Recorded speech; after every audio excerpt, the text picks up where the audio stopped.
Hey folks, it's Russ. Today is Tuesday, May 26, 2026. I hope you're having a great day. Hope you had a nice weekend and a good day yesterday. I just wanted to hop on here and give a quick silver update and talk to you about how Kevin Warsh changes everything.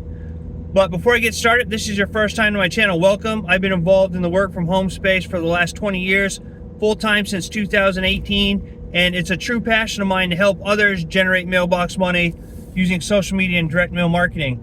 So when I checked the silver price about an hour ago, it was approaching the $78 mark. And I think that's, I think it's finally found its level between, mid 70s to lower 80s. And now that Kevin Warsh has been confirmed and sworn in, I think we're going to have, long term, I think it's going to be beneficial to us, okay? Because Kevin Warsh he's more aggressive on inflation and less supportive of easy money. So what that means, or what I think is going to happen is, I think short term we're going to see higher rates and a stronger dollar value, which could pressure silver. And I also think it's going to, or that we can expect higher volatility. All right, just short term though. Long term, I think that we're going to see inflation, rising debt, and economic uncertainty. It's still going to support silver. All right, so we know that across the board, silver is still in high demand, especially when it comes to tech and solar. I was watching a video the other night, and I live in Maine, and there's 8 AI data centers that are even, some of which are functioning, others that are being developed and in production. Texas has over 400. All right, and that's just these 2 states. I mean, all across the country, there's thousands of these AI data centers being put up and developed.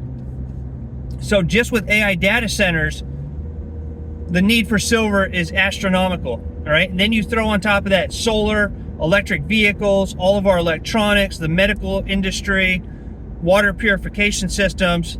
I mean, it just goes on and on. So silver has never been in more demand than it is today. And we know that when you have a finite supply of something and a huge demand for it, it increases the price. So I'm going to stop here and get the mail. So with that being said, it's going to, that continues to add strength to silver. So pullbacks may be, I'm looking at pullbacks as accumulation periods. Nothing to worry about. Nothing to worry about at all. So my approach is, I'm focused on silver stacking long term. I'm not worrying about the numbers because like I said, short term, I think we're going to see we can expect increased volatility. But over time, I think that, things are going to be fine. And I even see some experts saying that we can expect triple-digit silver by July. So I don't know. I'm not an expert. This is not financial advice. Do your own due diligence. I'm just sharing with you what I'm learning and what I'm researching and reading and things like that. So I'm going to continue to buy silver. I'm not going to react emotionally to Fed headlines or short-term moves or anything like that. I'm just going to stack for the long term. But overall, I think it's a great thing that Kevin Warsh has been confirmed and sworn in as the new federal chair. I think long term, it's going to be beneficial to everyone, everyone in this country. So with that being said, if you want to learn how to get a free silver bar and learn more about the opportunity that I'm a part of, I'll leave a link down below here. You can go and check that out. And reach out to me if you have any questions, all right? But don't worry about silver. I think silver is going to be fine in the long run, okay? So I hope you have a great rest of your day wherever you are. I look forward to seeing you in my next video. And until then, stay well, be safe, and peace be with you. Thanks for watching.